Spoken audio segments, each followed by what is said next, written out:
Hi friends, welcome to శ్రీస్ kitchen. ఇవాళ నేను బెల్లం ఆవకాయ చేస్తున్నాను. చూడండి, ఈ మామిడికాయలన్నీ బాగా కడిగి తుడిసి ఆరబెట్టి పెట్టాను. ఇవి కట్ చేసి చూపిస్తాను మీకు. ఇవ్వండి, సన్నగా కోసి పెట్టాను నేను. కొంచెం సన్నగా ఉంటే మీకు కొంచెం అన్నీ బాగా పడతాయి, ఊరుతుంది కూడా బాగా కాయ అనేసి నేను సన్న ఉప్పులు కోసాను. ఇదిగోండి, ముట్టి కూడా సెపరేట్ చేసేసాను. కప్పుతో కొలుచుకుంటున్నానండి. ముందు బాగా క్లీన్ చేసి కట్ చేసి పెట్టిన మామిడి ముక్కలు కప్పుతో కొలుస్తున్నాము.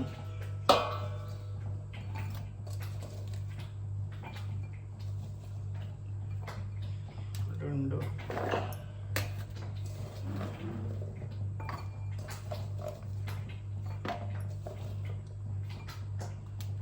మూడు,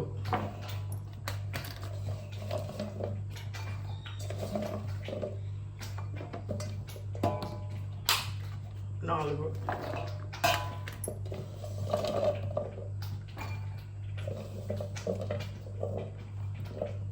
మొత్తం 5 కప్పులు. 5 కప్పులు అండి. హాఫ్ స్పూన్ పసుపు,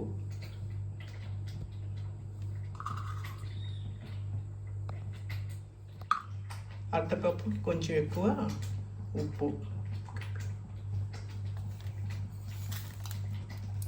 అర్ధ కప్పు కొంచెం ఎక్కువ కారం, ఎండబెట్టి పొడి పెట్టిన ఆవాల పిండి 1/4 కప్పు,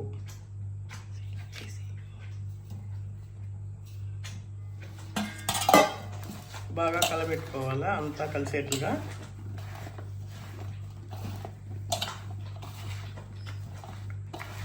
అంతా బాగా కలిసిపోవాలా. కారము, ఉప్పు, ఆవపిండి అన్నీ బాగా కలిసిపోవాలి.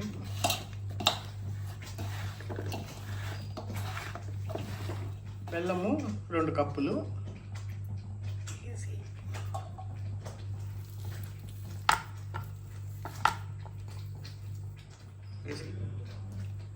సో బెల్లం 2 కప్పులు వేసేసినాము. ఇంకంతా నీట్గా కలిసేట్లుగా కలిపెట్టాలా. ఓకే అండి, దీనికి మాత్రము తప్పకుండా గ్రౌండ్నట్ ఆయిలే వాడాలా. ఇదిగోండి, గ్రౌండ్నట్ ఆయిలే వాడుతున్నాను నేను. చూడండి,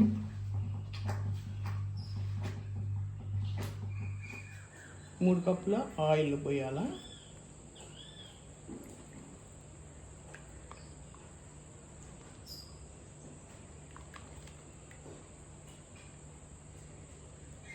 ఒకటి,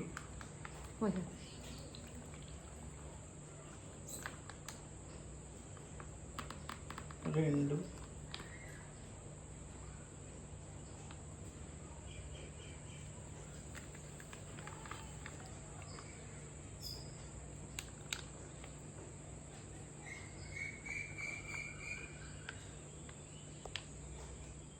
మూడు కప్పులు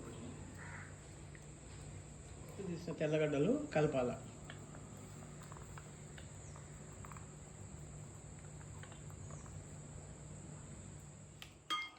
సో గాజు దాంట్లోకి తీస్తున్నానండి.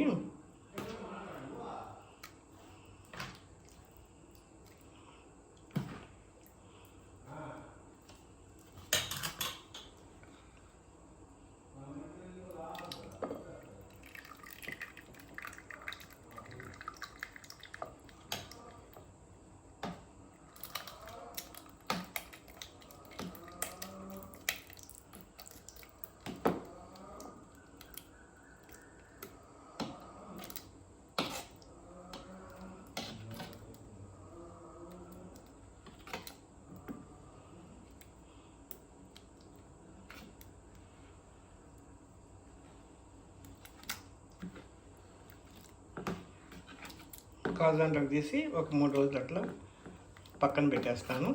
మళ్ళీ 3వ రోజు మీకు చూపిస్తాను ఎలా ఉందనేసి. ఓకే అండి, ఊరగాయ 10 రోజుల తర్వాత ఇలా కలబెట్టున్నాను.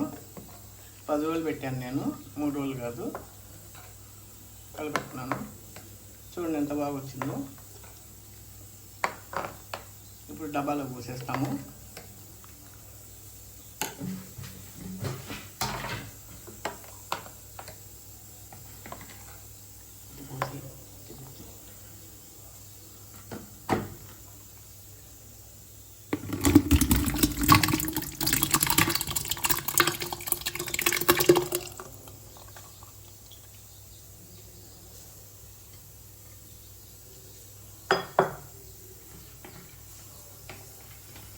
టేస్ట్ చూసాండి, చాలా బాగుంది, అదిరిపోతాం టేస్ట్. సో అది చాలా ఈజీ మెథడ్, మీరు కూడా కావాలంటే ఫాలో అవ్వండి. అండ్ ఆయిల్ వచ్చి నేను 2 కప్సే వేసానండి, బై మిస్టేక్ 3 కప్స్ అన్నాను. సో అది సరి చూసుకోవాలా. సో మీకు ఈ వీడియో నచ్చితే తప్పకుండా లైక్ చేయండి, షేర్ చేయండి, తప్పకుండా సబ్స్క్రైబ్ చేసుకోండి. Thank you.